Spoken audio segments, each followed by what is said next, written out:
자, 여러분 반갑습니다. 오늘은 종려주일이에요. 종려주일은 어떤 날이냐면 예수 그리스도께서 고난의 십자가를 지시기 위해서 그 전에 우리의 왕으로 오심을 많은 사람들 앞에 또 하나님 앞에 증명하기 위해서 예루살렘 성전으로 오르셨던 날을 우리가 종려주일로 지키고 있습니다. 오늘은 종려주일이에요. 각자의 자리에서 함께 외쳐볼까요? 호산나! 안 외친 사람 있죠? 다시 한번 외쳐봅시다. 호산나! 우리의 목소리로 호산나 고백할 수 있는 그런 주일이 되었으면 좋겠습니다.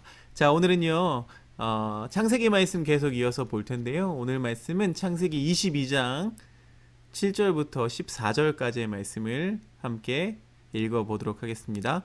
창세기 22장 7절부터 14절 말씀. 이삭이 그 아버지 아브라함에게 말하여 이르되 내 아버지여 하니 그가 이르되 내 아들아 내가 여기 있노라. 이삭이 이르되 불과 나무는 있거니와 번제할 어린 양은 어디 있나이까. 아브라함이 이르되 내 아들아 번제할 어린 양은 하나님이 자기를 위하여 친히 준비하시리라 하고 두 사람이 함께 나아가서 하나님이 그에게 일러주신 곳에 이른지라. 이에 아브라함이 그곳에 제단을 쌓고 나무를 버려놓고 그의 아들 이삭을 결박하여 제단 나무 위에 놓고 손을 내밀어 칼을 잡고 그 아들을 잡으려 하니 여호와의 사자가 하늘에서부터 그를 불러 이르시되 아브라함아 아브라함아 하시는지라. 아브라함이 이르되 내가 여기 있나이다 하매 사자가 이르시되 그 아이에게 내 손을 대지 말라. 그에게 아무 일도 하지 말라. 내가 내 아들 내 독자까지도 내게 아끼지 아니하였으니 내가 이제야 내가 하나님을 경외하는 줄을 아노라. 아브라함이 눈을 들어 살펴본즉 한 숫 양이 뒤에 있는데 뿔이 수풀에 걸려 있는지라. 아브라함이 가서 그 숫 양을 가져다가 아들을 대신하여 번제로 드렸더라. 아브라함이 그 땅 이름을 여호와 이레라 하였으므로 오늘날까지 사람들이 이르기를 여호와의 산에서 준비되리라 하더라. 아멘. 자, 우리가 지난 시간에 아브라함에 대해서 함께 말씀을 나누었습니다. 이 아브라함이 하나님께서 선택한 사람이었는데 하나님께서 그래서 이 아브라함을 복의 근원, 복덩이가 되게 하셨다고 지난 말씀을 통해서 함께 나눠보았어요. 자, 하나님께서 아브라함에게 하늘의 무별처럼 많은 후손과 그를 통해서 땅의 모든 족속에게 복을 주실 것을 약속하셨습니다. 그런데 문제가 있었죠. 지난주에 우리가 하나의 문제를 다음 주에 이야기해 보겠다고 말씀드렸는데 그 문제가 뭐였냐면 바로 아브라함이 나이가 들었다는 거예요. 아브라함의 나이가 뭐 문제겠지만 또 문제가 뭐냐면 아브라함이 가장 사랑했던 아내 사라도 아이를 낳기에는 너무 나이가 많이 들었다는 거예요. 그럼에도 불구하고 하나님은 이 아브라함에게 계속해서 약속하셨습니다.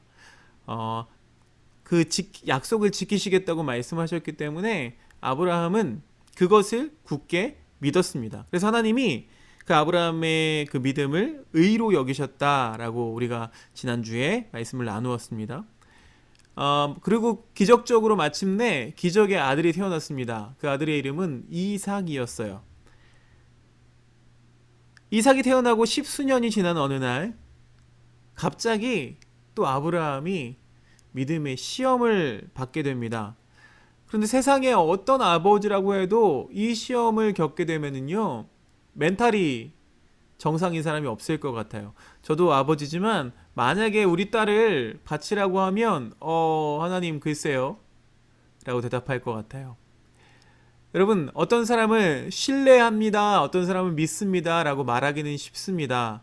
그런데 믿음의 증거가 있다면 그 사람이 말하는 대로 따라야 되는 거예요. 그래야 신뢰한다고 이야기할 수가 있는 거죠. 오늘 아브라함 이야기 속에서 우리가 이 부분을 확인할 수가 있습니다. 외아들 이삭을 단 하나밖에 없는 자기의 친아들 이삭을 제물로 바치라고 하셨습니다. 물론 제가 다 말씀드리진 않지만 아브라함의 아들이 이삭만 있는 건 아니에요. 하지만 아브라함과 이삭 본처 사라와 함께 만들어낸 자식은 이삭밖에 없었다는 거예요. 근데 분명 그 사라의 자식 사라와 함께 만들어낸 이 자식을 통해서 하나님께서 축복을 약속하셨거든요. 근데 그 외아들, 하나님이 약속하신 그 외아들을 제물로 바치라고 했다는 것은요, 여러분 우리가 느낄 때는 굉장히 사소해 보이는 요구 같지만 아니죠. 그렇게 느끼지도 않죠, 여러분. 아들을 사랑하는 아빠라면은요, 그렇게 쉽게 받아들일 수 없는 그런 시험이었습니다. 그럼에도 불구하고 아브라함은 우리가 생각할 수 없는, 우리가 헤아릴 수 없는 그 범위를 뛰어넘는 시험에도 불구하고 그 이삭을 바치게 됩니다. 이삭이 만약에 그냥 죽어버리면 이삭을 통해서 이루어질 모든 축복의 언약이 다 망가져 버리게 되는 거예요. 그런데 아브라함은 어떻게 하나요? 오늘 말씀을 보면요, 말씀에서만 보면은요, 순종합니다. 순종하는 믿음으로요, 아침 일찍 일어나서 제사에 필요한 물건들을 막 챙기고요, 하나님이 일러주신 곳을 향해서 출발합니다. 이삭아, 오늘 아빠랑 같이 캠핑 가자. 그리고 함께하는 종들과 함께 종들을 데리고 사흘길을 걸어가게 됩니다. 이제 하나님과 약속한 장소에 이르자 그 종들은 우리가 예배하고 돌아올 테니 여기 기다려라 라고 얘기해 놓고, 이제 이삭과 단둘이 그 약속의 장소로 올라갑니다. 하나님의 약속에 대한 강한 믿음을 이 아브라함이 보여주고 있는 거죠. 그래서 이 이삭이라는 외아들을 희생 제물로 기꺼이 바치려고 했을 뿐만 아니라 또 어떤 식으로든 이 아들이 다시 살아나거나 구원받을 수 있겠다라는 그런 믿음을 가지고 있었다는 거예요. 근데요, 상황이 돌아가는 걸 보니까 이삭은 궁금해지기 시작했어요. 아빠가 평상시 모습과는 조금 다른데, 평상시의 패턴과는 조금 다른데, 나에게 가르쳐 주신 어떤 제사의 방법과 오늘은 좀 뭔가 다른데 라는 것을 느꼈을 거예요. 그래서 이제 이삭이 물어봅니다. 아버지, 번제할 어린 양은 어디 있습니까? 보통 양을 데려가거나 뭐 송아지를 데려가거나 이랬었는데 아무것도 데려가지 않았다는 거예요. 자, 이삭의 질문이 구약 전체에 우리가 궁금해하는 메시지이기도 합니다. 어린 양은 어디 있습니까? 도대체 희생제사를 어떻게 치릅니까? 어떻게 구원받을 수 있겠습니까? 이게 성경에 나타나는 모든 사람들의 궁금증이에요. 근데 이때 아브라함이 이렇게 대답합니다. 번제할 어린 양은 하나님이 자기를 위하여 친히 준비하시리라. 여기가 키포인트예요. 여러분, 우리가 믿는 기독교는요, 다른 종교와 다르다는 것을 우리가 증명하려면 어떤 것이 있냐면, 다른 종교는요, 우리가 무언가를 해서 득도하거나 구원받거나 어떤 경지에 이른다고 이야기합니다.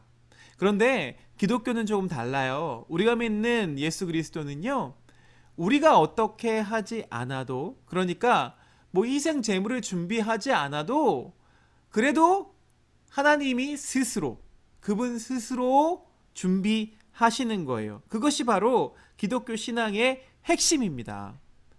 우리는 이 하나님의 구원 베푸심을 믿어야 돼요. 하나님이 반드시 우리와 함께 하시고 우리를 위해서 대신 우리를 구원하실 것이라는 것을 믿어야만 해요.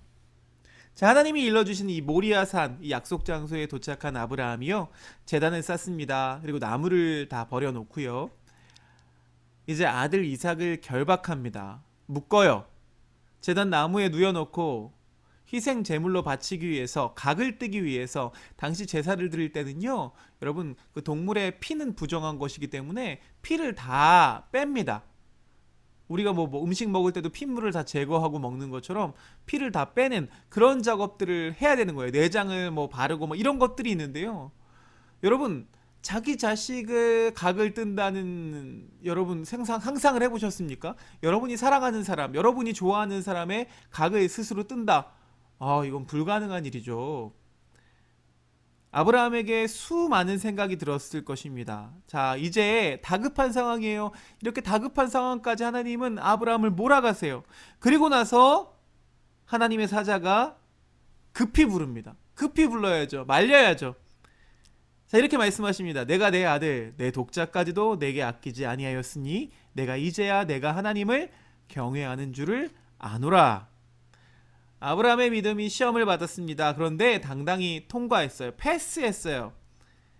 어떤 대가를 치르더라도 하나님께 기꺼이 순종할 준비가 되어 있음이 증명되었습니다. 여러분, 참된 믿음은 그냥 머물러 있는 것이 아니라 순종으로 이어집니다. 여러분, 순종이라는 것은요, 겸손이라고도 표현할 수 있는데요. 겸손은 뭐냐면 스스로 낮아진다, 뭐 이런 거에 머물러 있는 것이 아니에요. 내 뜻이 있지만 그럼에도 불구하고 내가 신뢰하는 그분을 믿고 따르는 게 겸손입니다. 겸손한 모습을 보여준 우리 아브라함의 모습을 우리가 오늘 만나봤습니다. 자, 그런데 정말 이삭을 바칠 뻔했지만 겨우겨우 구원받은 그 상황 가운데서 이제 주변을 살펴보니까 수풀에 뿔이 결박된 숫 양이 한 마리가 있었다는 거예요. 하나님이 제물로 삼으실 양을, 그 제물을 미리 준비해 놓으셨다는 것입니다.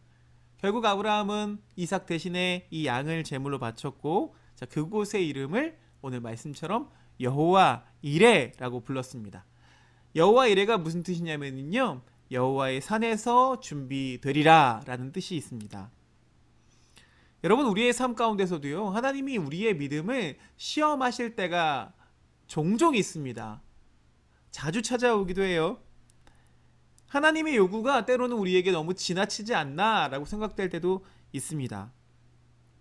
그런데요, 아브라함의 삶 속에서 아브라함이 하나님께서 주신 약속, 그 언약을 믿으면서 이렇게 순종할 수 있었던 것처럼, 여러분, 우리도 구원받았던 그 놀라운 은혜, 경험, 내 삶 가운데에 하나님이 드러나신 모든 일들, 여러분, 그런 일들을요, 차곡차곡 쌓아 놓으시고, 이런 상황 속에서, 이런 시험의 상황 속에서 그 약속을, 그 경험들을, 하나님과의 그 뜨거운 경험들을 신뢰할 수 있게 되기를 간절히 축복합니다.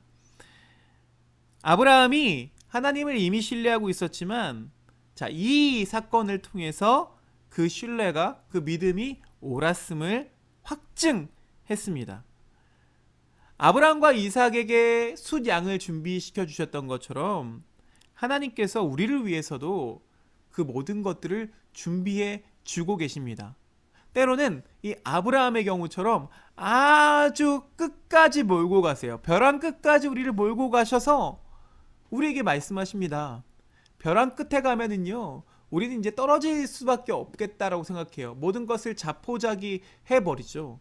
하지만 하나님께서는 그런 우리를 몰아붙이시고는, 그리고 나서 그 벼랑 끝에서 우리에게 뭐라고 말씀하시냐면, 자, 날아올라. 자, 희주야, 날아올라. 승수야, 날아올라. 이렇게 말씀하신다는 거예요. 자, 오늘 말씀의 핵심은 대속입니다. 대속. 따라해 봅시다. 대속. 대속이라는 단어는요, 기독교의 어떤 핵심 주제입니다. 대속하는 어린 양, 우리를 대신해서 그 죄에 속해 있다라는 뜻이에요. 이 주제가요, 성경 전체에서 흐르고 있습니다.